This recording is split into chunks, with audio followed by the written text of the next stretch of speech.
Hey there, Cancer! Welcome back to my channel. If you enjoy my readings, please be sure to like and subscribe, as well as leave me a comment and let me know if this reading resonates with you. Alright, so we're going to do a reading this week, narcissistic tarot reading, love reading. So we're going to start out with the mystical shaman oracle here, just for the basics, and then we'll go from there.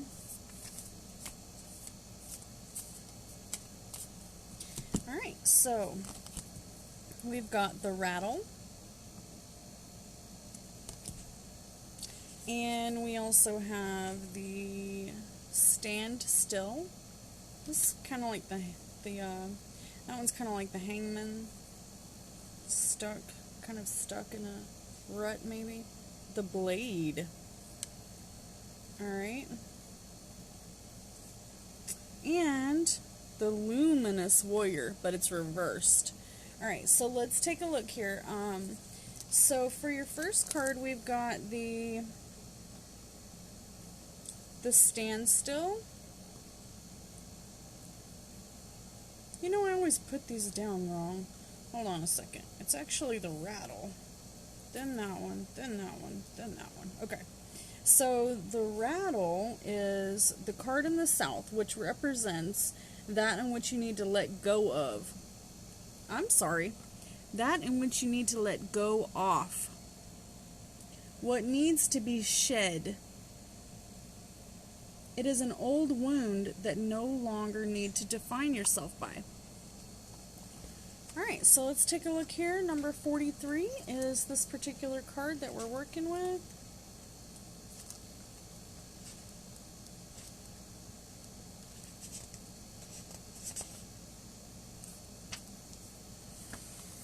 Okay, the essence.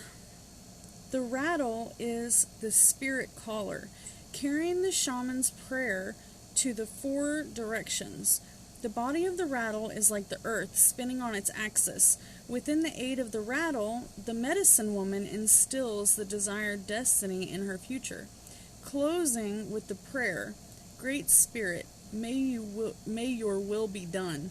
The rattle guides us to pray for all of the earth, not just for our personal needs. When we offer our prayers for the highest good of all, everything that we need is provided for us. Alright? That's a pretty good law right there in not being narcissistic. Alright? The invitation says, the rattle comes to invite you to work with the tools of the spirit. But be careful, because they are very sharp and they can hurt you and others if they are not used mindfully. Set your old tools aside and set up the drawing instruments of the spirit. You are consciously stepping into partnership with the divine. This is the time for courageous deeds. Do not let your hesitation get in the way of your expression. Okay, so it seems like you haven't been expressing yourself properly. So you've been holding something back. And maybe it's because you've been at a standstill. Alright? So let's take a look and see what this one says.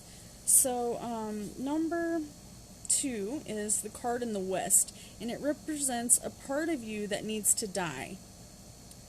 It's an old story that needs to be let go of. Alright, and it's number 52, in case that has any information pertinent to you. When standstill it appears, it is a symbol of pausing, the act of observation, and breathing space. It represents the benefits of temporary non-action, as well as what happens when one is stuck. So this is definitely like the hangman card. Alright, so if you're familiar with the hangman, it's kind of like you're not able to move forward, you can't move back, and it says, the invitation. When things seem to stall or be stagnant, or when you feel stuck, this symbol appears as a reminder that constant action isn't going to get you where you want to go. Perhaps it's time to gather more information, just Wait until the universe makes the next move. No matter what this moment is, a beautiful gift orchestrated in your favor. Enjoy it. Let the universe bring all the parts together for the highest good. Go and play, recharge, and take focus off whatever has stalled. Life will get busy again for you sooner than you think. Alright, so, enjoy this time that you have at standstill. Maybe, take some time to find your shadow self and see what's holding you back. Alright, and then for your third card, we've got the card in the north, which represents wisdom that you need to acquire. Alright, and this one's called the Blade. And it says, you have learned the lessons from the south and the west, and what wisdom is ready to mature within you? What is your great medicine that you are ready to embrace? What are the deeply buried treasures that have become available to you? Alright, so the Blade, it's very pretty, I like that, is number 6. So it's one of the first lessons. Now, I don't know if oracle decks are like your traditional tarot, but the first cards are like the first lessons that you learn in life. And then as you get farther into the deck, if you pull the very last card in the deck, that means that you've been through hell. You know everything there is to know about hard times. And a lot of people, resonate with those type of, especially when you get older, you've been to a lot of funerals, you've had a lot of pain. Alright, so the essence of the Blade is, the blade represents sharpness of the mind and body. The spirit pointing upward, it summons the power of heaven. When aimed down to the ground, it anchors the power of the heavens on earth. The blade can be a healing tool or a weapon. Wield it wisely, and it will transmit power bestowed into... Hold on just a second, y'all. I had to put my phone on Do Not Disturb for a second. Alright, wield it wisely, and it will transmit power. Bestow initiations. Cut energy cords from the past to sever toxic relationships.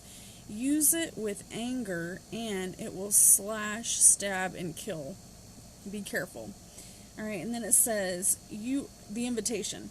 You are invited to draw your blade and use it. It is not auspicious to hesitate, to waste time in idle talk, or to hide from the inevitable. Heaven and earth are aligned to support you in claiming your power. So take decisive action. Overcome your fear of hurting others.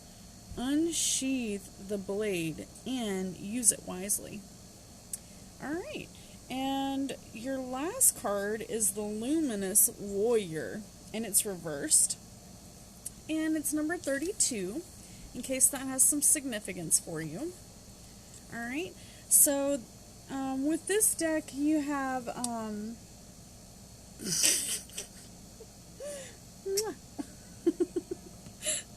Alright, I'm sorry, this is so funny. Okay, so you have the Medicine for reversed cards, just in case you're interested in this deck.